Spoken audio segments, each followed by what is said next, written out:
Now, it's been a couple of weeks. Damien Delaney with us. How you doing? Hi Joe, how are you? Very well. Anytime Mourinho does something, I think of you. Everyone has a weak spot. Everyone has a blind spot. Jose Mourinho is Damien Delaney's blind spot. He just can't see the man ever do anything wrong. So we were just touching on it there. Fenerbahce is where Jose is these days. They're 6 points behind Galatasaray in the league, and then they were playing them in the cup last night, and they lost. And he is the world's worst loser. So he walked up behind the Galatasaray manager, Okan Buruk. He grabbed his nose. I mean, as you do. Buruk hits the deck like he's been shot. Mourinho's dragged away. It's just yet another kind of Mourinho thing. Anytime this guy comes up, you get a little bit glassy-eyed. I'm gonna 2 foot in here, Joe, and defend the man. Yeah. I listen. Obviously, some of that theatrics is a bit over the top and whatnot, but I don't ever think that anything is off the cuff with Jose. Everything is calculated, and there's definitely something along. Now, maybe he's changed as he's got older, but I think that he's very good at controlling the narrative. You know, he's very good at writing the headlines post game. Whether they're good, bad, or indifferent, whether he wants to take the limelight. Stop me here, Joe, if you think I'm all like, bleary-eyed and I love Jose too much. Okay, I'll stop you. This is a wild theory, but I'm just saying I do believe sometimes that Jose does try to control the narrative after certain games. Especially if they've been knocked out of the cup and they're behind him in the league, that he's trying to create some animosity, knock the leaders off their stride, control the headlines tomorrow, and make it all about him. And I think he's very, very good at that. And that's not such a wild theory. When I speak to people that have worked for him and people that have been in changing rooms with him, and the love that every single ex-player seems to have for him. I mean, name one player that has ever come out post Jose Mourinho. I'm sure there'll be floods of letters come in here, but it's very rare that someone comes out after Jose's left and says anything negative about him. And we all think of that Materazzi scene in the tunnel post Inter Milan, whether he was crying outside by the ambulances or by the St. John's ambulance or wherever it was. That's just beautiful, isn't it? I get it. What a touching moment. No, it really is. Now, listen, there's a few in the negative column. I would think Paul Pogba doesn't love him. Maybe that's more about. Maybe that's another reason to love Mourinho in your eyes. And I always remember, at United, he got a bit nasty. There was a time where Rashford missed a one-on-one and Mourinho turned to the crowd and threw his hands up as if to say, "Look what I'm working with here." So, but I know what you're saying. Yeah, but I mean, a lot of those stories with like Pogba, it was the whole thing about the Rolls Royce at Burnley. That story where players wanted to leave directly from Turf Moor, and Jose said, "No, I'm not having your Rolls Royces roll up at Turf Moor." And some of the players didn't take that too well, and he said, "Can you just park it down the road for a mile and we'll drop you off and you can get into it there?" So you got to have a lot of respect for the man in that regard. And, obviously Pogba is a difficult character to deal with. And obviously, since been proven that maybe other characters have been difficult to deal with as well. So considering what he did at Manchester United, with what has come to light with how that football club has been run, didn't do a bad job there in the end, did he? It's his best ever job, I think. It's his best ever work. So just remind me, the love stems from his time, obviously, at Chelsea. He had a soft spot for your Crystal Palace team. And he did. He let you guys know he quite liked you. Yeah, no, he I've told this a few times with you, Joe, but maybe we have. I love the happiness in your face when you talk about Jose Mourinho. Yeah. We beat them at Stamford Bridge. Right. Which doesn't happen very often. I think the stat I was given afterwards was something like across 11 years between like his first stint at Chelsea, Real Madrid, Inter Milan, and then his second stint at Chelsea. I think he only lost maybe like one home game in the league across 11 years. And I think maybe two, and we went there and we beat them at Stamford Bridge. And like there's kind of the change rooms at Chelsea, we'd always have somebody on the door when the manager's speaking, so nobody, bursts in and interrupts or anything like that. But the double doors flung open and everyone just like froze and went, "Oh my God, who's coming in?" Thinking it was a kit man or somebody like with a timed entrance that's going to get both barrels off the manager. And it was Jose in his big long coat. And even our manager took a step back, and Jose just took the center of the room and just proceeded to give us our post-match team talk of how great we were. And he had a dossier in his hand that was about 6 inches thick, and he kind of threw it on the floor and he said, "Here, this is the work I did for you guys. You know, we really analysed you guys. You did everything you said, and congratulated us on how good we were and how amazing we were. And then said that if we could just keep up anywhere close to those levels, we wouldn't be relegated that season." And I think every player, to a man, was just like in awe. You know, the aura that he had, the control of the room that he had, and the honesty with which he spoke with. And that happened a couple of times. We beat them at Selhurst Park as well.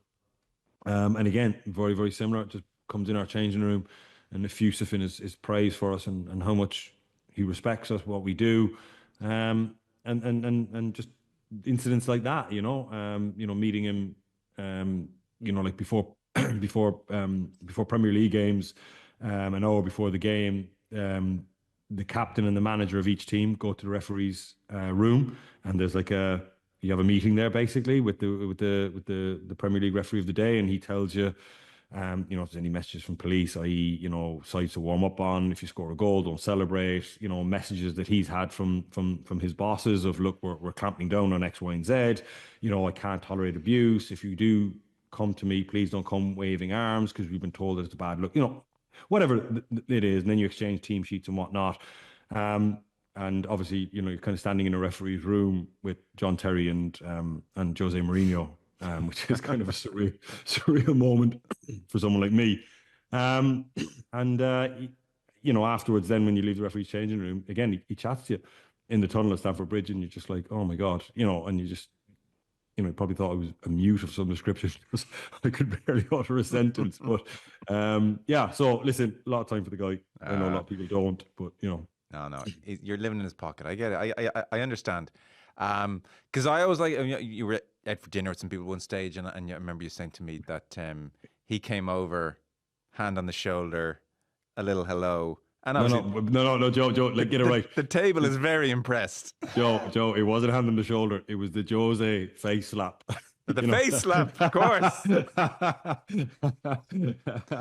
So it's always good when you're having dinner and you get a hand on the shoulder, and the people at the table are just like, as in awe as what I am. So just little things like that, I think, and I think it was not long before we played Watford in the FA Cup semi-final, and he was like well aware of the game that was coming up, and wish me luck and hope we won it and blah blah, the whole 9 yards. He wasn't in work at that time because he got the United gig not long after that, but obviously he was still around London. So listen, I can only ever judge anybody by my experiences with them. Sure. And my experiences with Jose are brilliant. You're in love with the man. There's no point even me challenging these opinions. I'm not going to waste my time.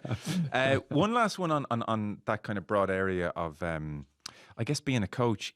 It's something like I feel you talk about and former players talk about, and yet us in the media look past a touch. And you talked about how he had the room sort of enthralled to him almost by dint of his presence. And you sometimes refer to that with different managers. And I feel that's a less fashionable thing to talk about now in the media. We'll talk about, what are the tactics and, what's the philosophy and the playing style and all of this kind of stuff. And I'm not saying you can have one without the other. Of course, you could have loads of presence and not be a good coach, and you'll quickly get found out. You need both. But some people just don't have the presence he had.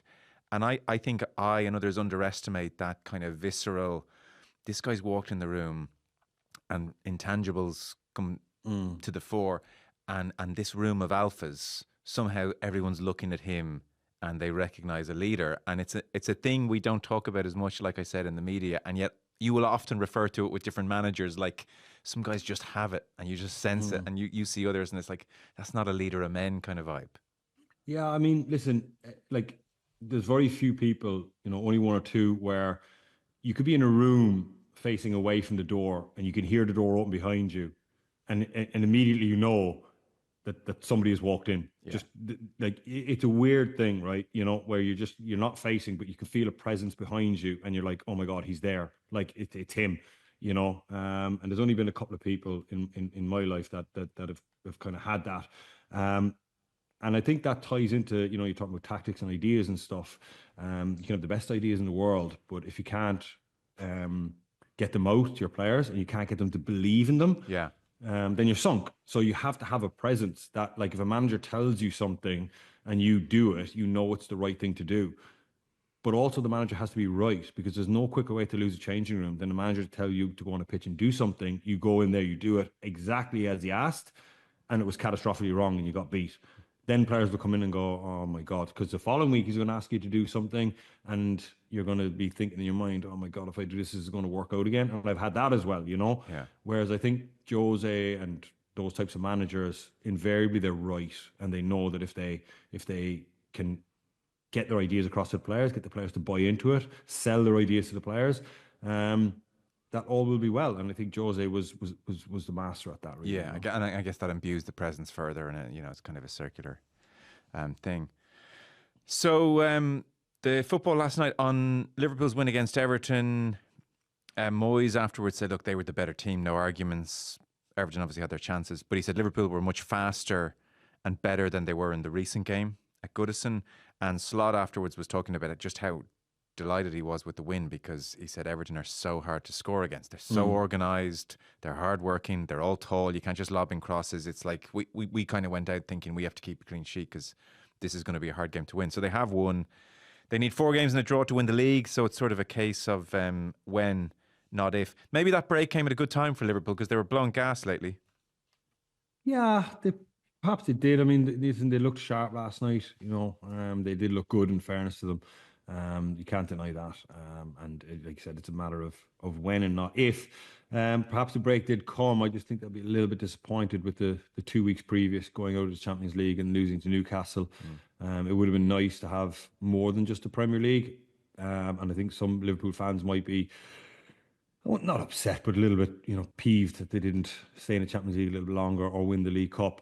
But I tell you what, this time next year it doesn't matter. The record books will state that Liverpool won the Premier League, and that's an enormous achievement. And they're going to do it in a procession.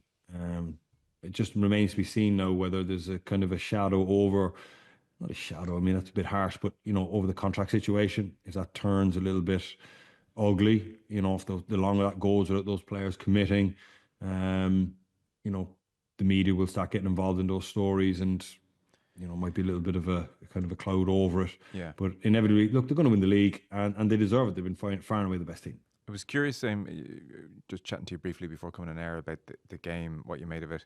You want to touch on Trent? Last night's a little glimpse of Liverpool post Trent, as will be the case next year. Yeah, like you watched that game last night, and Liverpool were sharp. They were good. A lot of crosses going in the box. Curtis Jones over on that right hand side. Salah had a quiet-ish game by his standards. I really like Trent Alexander-Arnold. I think he's amazing. And I'm probably one, and as a defender, it's hard for me to say this, but I'm probably one of the few players that are prepared to overlook his defensive frailties because of what he gives you on the other side of the pitch. Now, that goes against every fibre of my being, really, as a defender and everything that I've thought. But that guy has won Liverpool games so often with his passing, with his, it's not just a lumped cross in the box. It is like a fizzed ball that somebody can get the end of. It's almost like an undefendable ball, or passing from that area on the halfway line over on the right-hand side, those big raking switches or those little slip balls down inside the fullback to get Salah away. When you're playing against teams like Everton that are proving a tough nut to crack, okay, you're probing, you look like you're going to score, but if that game finished 0-0 last night, it was only 1 goal, so you're kind of hoping that there was an earlier breakthrough, so it's a more comfortable night. Now, they got there in the end, but I think Trent gives you so much on the offensive side of the play. Yes, he will cost you 2 or 3 goals a season because he's fallen asleep in the back post, or his positioning is terrible, or whatever it might be. But invariably, he's the guy that can break down a low block like that with Everton. And I was just watching the game last night thinking this game is crying out for someone like him. Low block, him in that inside right channel, just inside Everton's half, ball out his feet, really scanning the pitch, ready to open Everton up. And I think they're really going to miss that next year if the reports are true. Conor Bradley's a fabulous player, and he could develop into a player that's every inch as good as Trent. But his injury record is a little bit skinny as well. We don't know how his durability is going to be in terms of playing 40 games a season for Liverpool for the next 5-10 years, which is what Trent has been able to give you. Yeah. So they will miss him. They really will. As much as you can try and put a brave face on it, he's been an incredible player for Liverpool Football Club. He really has. And I hope he gets the send-off that he deserves. I'm sure he will. I know some Liverpool fans are pretty upset that he is chose to go to Real Madrid. But it's probably the one team in world football that you would leave Liverpool for. And he's an opportunity now to go and play for, probably the biggest football club in world football. I know Liverpool fans will argue against that. But no, they are. Yeah. I guess part of their ire is that he's run down a contract. There's almost like you don't do that to your hometown club kind of a thing. Like there still is. That's a two-way street, though. Joe. This could have been dealt with 18 months ago, right? If you go to Trent and you offer him that huge money 2 years ago, this isn't a question. Time down to a 5-year deal. The club never did that.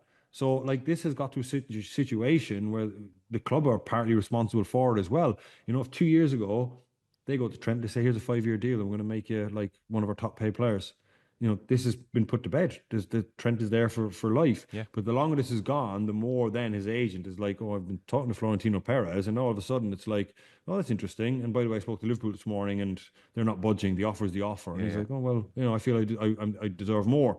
And then it's just ended up like this. So it is a two-way street, man. I would never feel sorry for football clubs because I've been in the game long enough to see football clubs absolutely shaft players. Yeah. I would never feel sorry for a football club. Just the fans really that he's going to exit in the summer. No, that's fair. So I completely take your point on Trent against a low block side like that last night. That's kind of made for him to unlock that kind of question. Does that extend for you to against the big boys where there's less dominance? It's less of a kind of undoing a low block, and it's more we're going to be under pressure, and it might be a goal either way which decides it. Is Trent worth the fallibility in those games? Absolutely, because he could be the difference in those games too. I mean, he has been the big difference. He is a big game player. He's shown up in all the big games for Liverpool Football Club over the last number of years. He will make mistakes. It's just he just doesn't have that gene. Now people will argue. Because I know you say the big games. There's a Champions League final where Madrid beat them, and he's done at the back post asleep. And that's the only goal of the game. Okay, but a lot of fullbacks get done at the far post. If I think back to that goal as well, there was an awful lot more in the build up to that in terms of how it got to where it got to. And it's hard I always think it's very hard as a defender because when you're playing against attackers can gamble, right? They can just have a little punt that the ball's going to go in at the back post, it's going to go across the near post. And they can be wrong 9 times out of 10. They just need to be right once, right? And that happens an awful lot. As a defender, it's very, very hard. You can't move until the cross is mid-flight and you've picked up the flight of the ball, right? Whereas, if I'm standing in a certain area and that cross is on its way, I pick up the flight of it and I got to go and meet it. The guy can gamble, and that's why they'll be able to, the good players will be able to nick 2 or 3 yards on you. I can't gamble on that because if I go early and he puts the brakes on and that cross is bigger than what I think it's going to be, he's going to do me in behind. So listen, it's not easy as a defender. You got to try and stay as tight as you can. Sometimes you've got players outside you. Sometimes a deep line midfield player making a run. I mean, these are like split-second decisions where you got to, and the cross hasn't even left the player's boot yet, and you're stuck with 2. You're kind of hedging your bets. You're kind of going on a percentages. Does this cross look like it's going to go middle of goal, or does it look like it's going to go out the back? Yeah. And one step in either direction that's wrong, you've lost momentum, and all of a sudden the attacker gets it. So, yeah, you can say he's asleep, and he does get caught out sometimes. Every fullback gets done at the far post because of the reasons I just said. I mean, you can go back through, pick the best defensive right back in Gary Neville was an incredible defender, of the fullback. And I sit down here some days in Premier League years is on, and you watch some of the goals that are going in, and Gary Neville's getting caught at the back post because of the reasons that I said to you. You will never get it right 100% of the time. You're playing percentages, most of it where you're trying to gamble and you're trying to read the crosser. That's something you always try to do. The person that's on the ball, is he on his good foot? Is he under pressure? Has he got time? Is he a good crosser of the ball? If he is a good crosser of the ball, he's got time and the ball's out his feet, you can be pretty sure this ball is going to be on the money. It's going to be right in the middle of goal. Whereas if the fullback has a hand on his shoulder, if he's under pressure, if the ball's kind of stuck under his feet a little bit and it looks like the cross is going to be hurried, you can hedge your bets and go, this is going near post. There's no way he's getting this out the back post. So you can maybe take a step in to get there first. Maybe you can go a little bit early then as well. Sometimes players just dig crosses out of nowhere. It looks like they can't get any purchase on the cross. So you're gambling it's going to go near post. And you're trying to get to that near post spot before the centre forward. And all of a sudden he just digs this thing out of nowhere and it just flies over your head and the centre forward gets in behind you. And then all of a sudden you look like an idiot. So as a defender, it's very, very difficult defending crosses. It is a very hard job. So Trent gets caught sometimes. I always feel it's overplayed. Like I said, go back and watch back all full backs. We all get done, all of us. Fair point. Not to dwell on refereeing decisions, but even Tarkowski came out last night and said, yeah, it wasn't a great tackle. How he knows exactly what he's doing there. Yeah, I think he does. Yeah, I mean, he can clear the ball and then just kind of retract his leg a little bit, but he doesn't. He extends it. I can't believe that wasn't given as a red card. I'm just thankful that Liverpool won the game. Otherwise, the media furore this morning, if Liverpool had drawn that and Tarkowski wasn't sent off, would have been huge. So. I think it's just a chance for everybody to learn from it, really. The referee, the VAR, the whole 9 yards. I feel in your day you get away with that one. That's back more when you're playing, there'd still be a hint of, well, I got the ball first. Yeah, there is. But I mean, listen, unless you're a real vindictive fucker, do you know what I mean? Where, because that is a leg breaker in the extreme. Yeah. Like that is, and nobody, listen, you get a chance to leave something on someone, you take it. But only in the sense that, you're going to put him on his arse or just send a message. Like that was, I mean, I've been in tackles before, Joe, where I've gone in with someone and I felt their leg got caught underneath me and just a really unfortunate incident. And you feel the ligament snapping underneath. It's gruesome. Like, you can feel the injury and you've done the guy some serious harm, not intentionally. It's just that like you had it coming together, and whatever way his foot got trapped, you feel your body weight coming down, and you can feel something give way, and you're just like, oh, I've heard snaps on the pitch, So like it's not nice, and nobody wants to do that. But I think that what Tarkowski did last night, could have been horrific. For it was McAllister, wasn't it? Was it McAllister? Yeah. It should have been a red card. I don't get. I'm surprised there's not more controversy over this offside goal. Like the verdict from the referee seems to be, oh well, Diaz made no attempt to play the ball, therefore he's not involved, therefore he's not offside. That seems to be the gist. And on TV they seem to accept that as well. I was kind of tearing my hair out. And then Tarkowski, we played the clip earlier on. He said exactly what I thought, which is, well, Diaz, he's interfering with me. He's interfering with my thought process. I don't know he's offside. Yeah. Yeah, it's like I have to try and intercept the ball. I have to play the ball. It's akin to a player being stood in front of a goalkeeper. He mightn't attempt to touch the ball, but he's interfering with the keeper's line of sight. Therefore, he's interfering with play. Like David Moyes is kind of like, it's just such a clear offside. We shouldn't even debate it. I'm amazed that wasn't like a bigger controversy. I can't see how he's onside at all there and not interfering with play. Yeah, listen, because the ball was played to him, and as a defender, you're just constantly looking at your peripheral vision of where people are, and you see often it's just like white socks because that's your vision. You're trying to get as broad a field of vision as you can, and you just see, Everton white socks there, and you go, okay, there's an Everton player there. Sometimes you might not even be aware who it is. You're aware that there is a player there. And, the Liverpool player that's on the ball, you're reading his body shape as to where he's going to pass the ball. And, 2 + 2 = 4. He's trying to pass to this player. I have to react. I have to adjust my position to defend this player. And then all of a sudden he doesn't go for it. And you're like, oh my God, now my position has changed because of Diaz. I think if there's an intentional pass to Diaz, and he's in an offside position, that is interfering. Like, I get the one where the guy is just walking back and he's giving himself up and, the ball clearly isn't going to him. But I think if a Liverpool player is or an Everton player, is intentionally passing it to Liverpool player, passing it to Diaz, then yeah, I think he is interfering. But listen, the way the laws are written now, people want to see goals, people want to see entertainment, people want, that's why the laws are so heavily in favor of attackers, because otherwise that's why the game is as big as what it is. That's why the Premier League is as good as what it is because it's people want to see goals. We had Jake O'Brien, and David Moyes has been very good for Jake O'Brien, obviously getting lots of game time now. So he was at right back, all 6'6" of him against Diaz, and he's 23 years old now from Youghal. he had a lot of one-on-one moments with Diaz to deal with, actually, and did really well in most of them. Really, really well. So well. And I was watching it and I was thinking, like, that's not a place you want to be. I thought his body positioning was really, really good. He works his feet really, really well. He looks agile and strong. So when he plants his feet and Diaz goes, he has what you see a lot of time with, I think he's 6'4", maybe 6'6". Yeah, yeah, Like, yeah. Jesus. Like So 6'6" should not be a right back against Diaz all night. no, but I mean, the tendency there when you're 6'6" is to panic and take big strides, and that's not a good thing. That's where your real short, fast feet come into play, so you're getting contact with the ground, so you're getting off as quick as you can. And he did really, really well. I think he deserves an awful lot of credit. He's obviously really, really astute on the ball as well. Like his ball retention is superb. He's technically very, very good. And if he keeps on the path that he's on, he's going to develop into a superb player for Everton. Perhaps someone even higher again, or and the Republic of Ireland as well. Yeah, he looks to have it all really at the moment.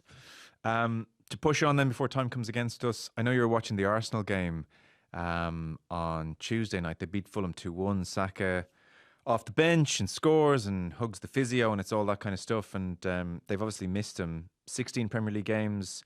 They're basically just over half a goal worse off when he plays the 16 versus the 13 he's been injured for, and they create an extra chance a game, 3.5 chances a game versus 2.5 chances a game versus without him. So his importance is kind of obvious. They have Real Madrid on Tuesday, Champions League quarter-final. Gabriel's a doubt. Their win percent. Gabriel is absolutely he's out. He's out. I think his season's done. They win 60% of games with him. That plummets to 40% without. That's kind of a mad stat. Where are you on Arsenal? You watched them the other night and just in general terms. Yeah, I mean, listen, just going back to that Saka thing. Yeah. I think Gabriel missing is equally as big as Saka being out of the team. That's how big that centre back pairing is. That's how good they've been. I think the Nottingham Forest pair, Milenkovic and Murillo, and the Arsenal pair are the two best pairings, definitely in the Premier League, and you could probably broaden that out into European football as well. Right. They are the best pairings around at the minute. And Gabriel being out of it is a hammer blow, partly because it looks like Kiawar, who isn't an adequate replacement. No, it's hard to get a replacement for Gabriel.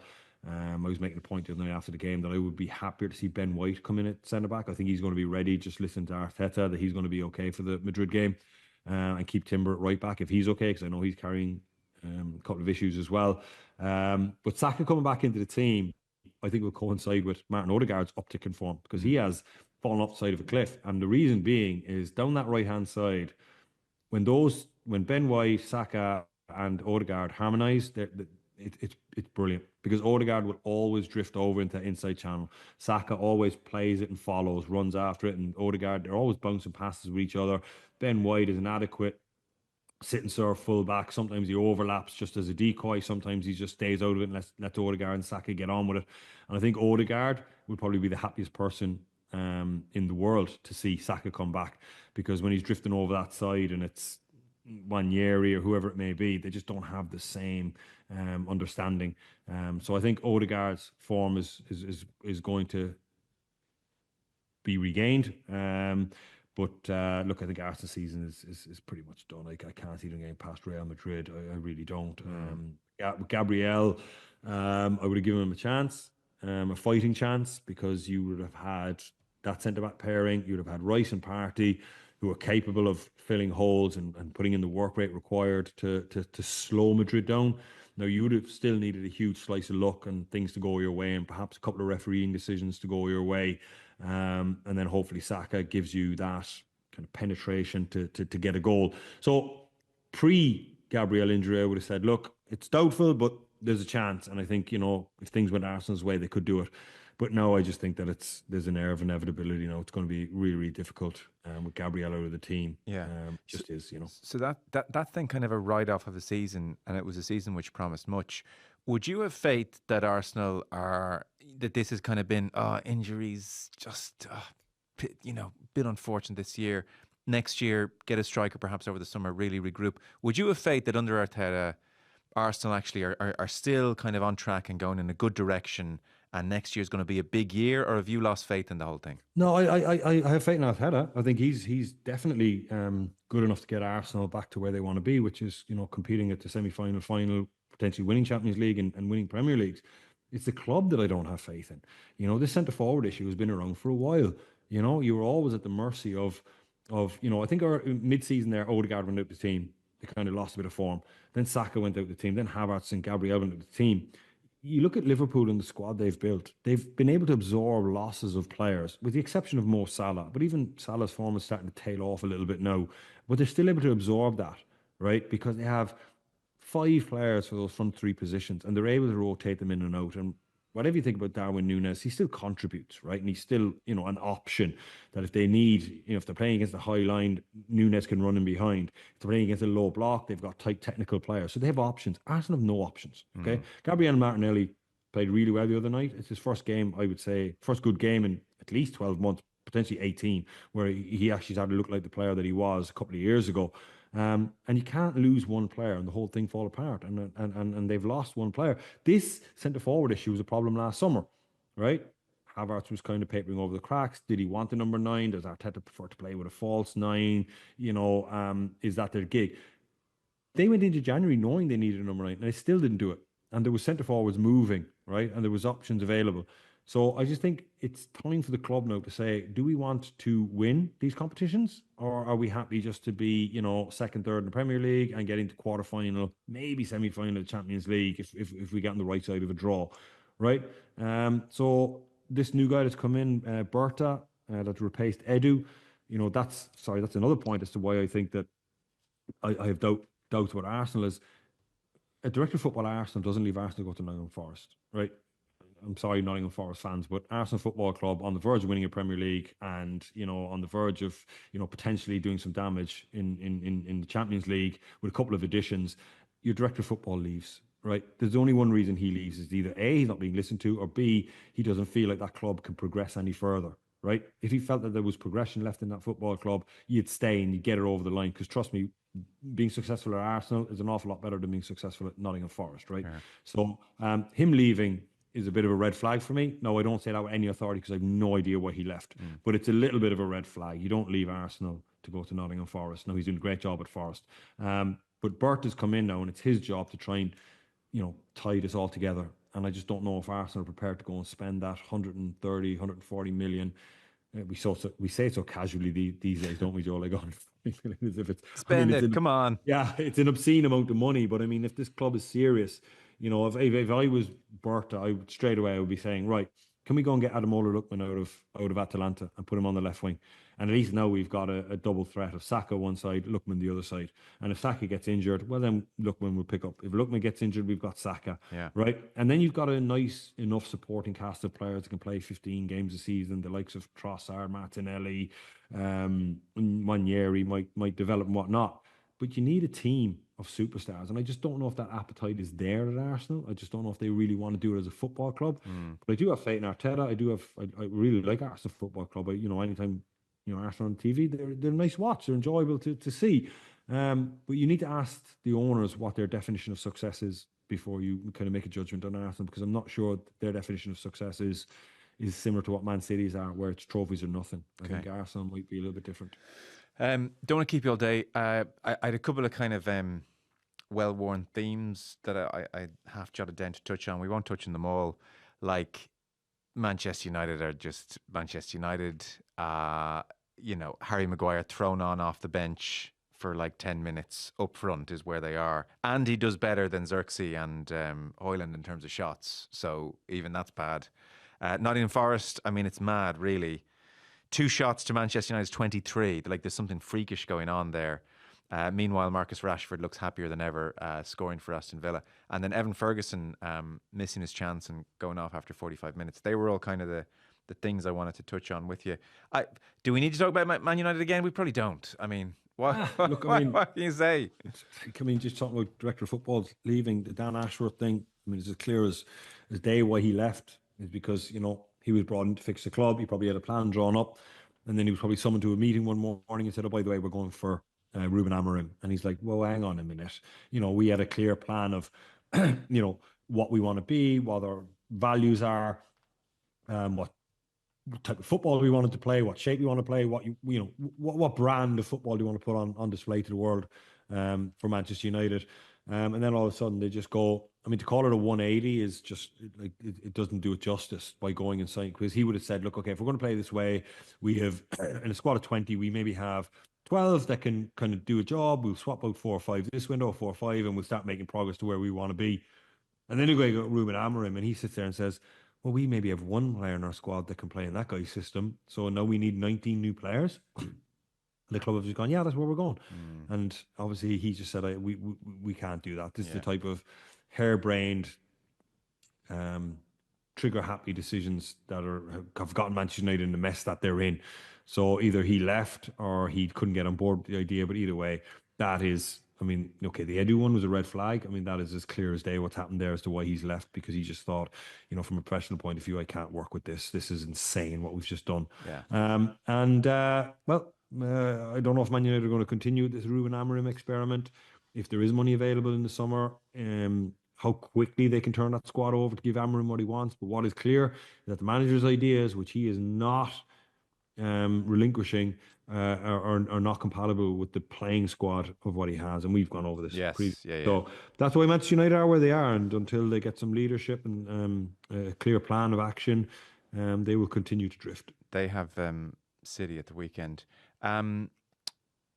Just on Ferguson, he missed a chance on the other night. Maybe got ahead of the ball a touch and stuck out a leg, and it's like, would have been useful for him and his confidence. It was striking afterwards. Graham Potter was asked about the substitution halftime, and he was more like talking about it from a Nicholas Fulkrug point of view. He's like, well, listen, it's just great to get 45 minutes into Nicholas, and he helps us be more direct. His attributes, touch, intelligence, quality around the box be great for us. He's going to help us a lot. And I was thinking, it's kind of, I don't love the direction of travel there in terms of who Potter's looking at. Ferguson was almost an addendum to the question. Where do you think he is? Obviously, look, he's short on match fitness, and maybe that's a colossal difference in how he looks. But obviously, he's not playing brilliantly at the moment. I don't buy into that, Joe. And I think Potter was very kind in the build up to that game, where obviously the question was posed to him, and he was saying, "Oh well, we got Evan in January, and he was in a certain physical state, and we knew." I mean, that is PR exercise in defence of Evan, because you're a team with no centre forward and you sign a centre forward. You're not signing a centre forward to develop him and get him fit. You're signing him because we are desperate. We need somebody to come in and play. And obviously, it's up to Evan himself then to get himself in a condition to play. And I'm sorry, there comes a point we have to stop making excuses. At some point, he has to take responsibility and start delivering.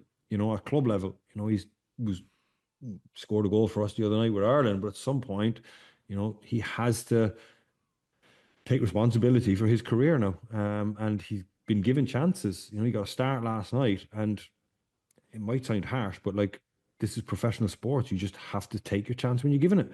You can't keep making excuses of he's not fit. Well, but isn't that a big thing if you're not fit? And why is he not fit? I don't know. But okay, you keep picking up niggly injuries and training and stuff like that. Maybe, but he doesn't seem to, because he's on the bench every week for West Ham. He's been involved in pretty much all their games. He's come off the bench, which means he's training. Unless he's not training during the week, I don't know. I don't know the schedule. See, that's the thing, and Joe, if he's on the bench and he's coming up, he's fit. Okay, so it's his responsibility to get himself into a physical condition where he can deliver a performance. Because he didn't again for Ireland, just before he scored the goal, he was blowing hard, definitely. He was about to be taken off, and then Parrott seemed to pick up a knock, and it was kind of okay. But he was. Well, he scored as well, and he scored. Yeah. But he was definitely coming off. He was.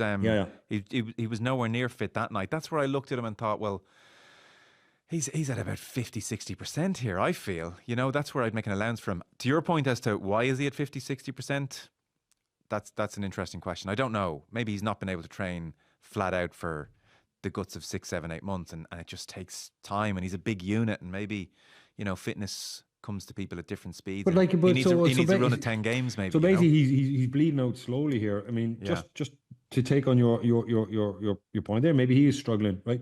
Then pull him right out of the first team environment and get him right. Yeah. Right. Just fix his injury problems. put him on a fitness program, and then get him back right. Because at the minute, he's no good to anybody. Because if he is at, I'm just working off your hypothesis here. If that is accurate, he's not good to anybody because he's just at 50% and he can't get a team. Pull him, get him fit, fix his issues, get him surgery, take him to see the specialist, whatever he needs. Yeah. Right. And then just say, right, Evan, you need to start training correctly now. Or you need to start getting yourself to a fitness level. I mean, clubs can only do so much for you. There's a personal responsibility as well for players that, if you're not fit enough, you need to knock on the manager's door and say, look, I don't feel fit. So can I have a week with, somebody, really start getting it, and then start building up my minutes, and put a plan in place of where I want me to be.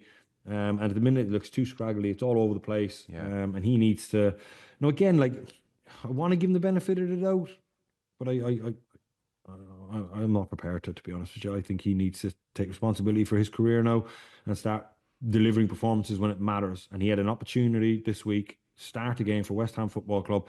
And we're not saying he had to be 9 out of 10 and score a hat-trick, but you need to deliver a performance that warrants you staying on the pitch longer than 45 minutes, because for him to get pulled at half-time for a half-fit Nicholas Füllkrug, who, by the way, was out injured for a long time anyway. So Füllkrug has come back and hit the ground running in his second half of the season, right? Or his second half of the game, because he got brought on and he obviously helped West Ham be a little bit better. So it's a cruel world, Joe. No, it is. But no, you're right. Ireland will stick by him, but there's no charity in the Premier League. Like that's. There shouldn't be any charity. That's why you're trying to get the best of the best, and you're trying to create this, survival of the fittest environment, and that's how you end up with it. And if you can't keep up, then you get cut adrift. And he needs to start stepping up now. He's been around a while, burst on the scene, and he needs to start backing it up with performances. Yeah. Very last one. Did you generally like what you saw from Ireland in the? I loved it. Oh, loved it. Loved it. Okay. Happy. Oh my God, the positivity! Like just saying something positive on the TV was just, Yeah, I know. For me, generally, I'd go on to like Twitter after an Ireland game on RT and see the Virgin lads, and it was like, here we go. Yeah, like I don't enjoy that. No, right? I know. People think that I like, Delaney with the knives out. Yeah, this is what he's all about. You know what I'm saying? Like, I don't enjoy that. I don't want to do that, but I have to be honest. Otherwise, if I start selling something that's not real, then that's not, not real, but my version of real is that if I start, sugarcoating things, people see through that, So I have to give an honest opinion. And I felt that under Heimer, we're starting to turn in the right direction and gradually build up steam, and I think he's got a chance of us getting back. It's great that we stayed in the group that we were in the Nations League. Trust me, people that were advocating for us to be relegated, so we could get a bit of confidence and then get promoted back up. I mean, that is a hell of a strategy, because sometimes you can get relegated out to those divisions and you can get stuck there very, very quickly, right? So I'd always be happier staying in the division that we were in, and you're playing against better opposition. Your coefficient is better, so it's a good thing. I'd rather be learning from the point that we're at now, and I do trust this guy. Just even the 3 or 4 games, even the game against England with the whole Nathan Collins hybrid thing, the thing the other night against Bulgaria where we were kind of attacking in the 3-5-2 but defending in the 4-4-2. I mean, really clever stuff. There's a guy. I have to say, because I was off and I didn't watch much sport, but I watched those games, and it was great to see like a pattern of play from minute one, which actually, because look, the best way in the world, under Kenny, we'd start well for 10 minutes and then the opposition figured out, make an adjustment, and we were lost too often. Yeah. It's like there was a pattern. They all seemed to like it. Really suits Brady, and you thought, God, there's a consistency across the 90 minutes where I'm like, okay, this team knows how it wants to play, how it's trying to play, and it's it's not something we're not seeing a million other teams do at the moment. It's very in vogue, but it kind of suits us. It does, and a clear pattern in possession and out of possession. Yeah. And like you said, both those victories against Bulgaria were come from behind wins. Yeah. So we went behind and came back and won that game, which shows that the players have an awful lot of confidence. It's tough for a player when you're going on the pitch and you're not 100% sure what's going on and what's my role, what should I be doing, why are the opposition having so much joy, and you're looking for help as a player. Whereas the manager has figured out that the best bits of our attacking with the 3-5-2, but then he just narrows off that wide player. Instead of that wide player reverting back in as a wing back and Matt Doherty doing nothing, he just makes a beeline in the pitch, and then he's your extra player defending against. So then that extra player that the opposition had in midfield isn't there anymore.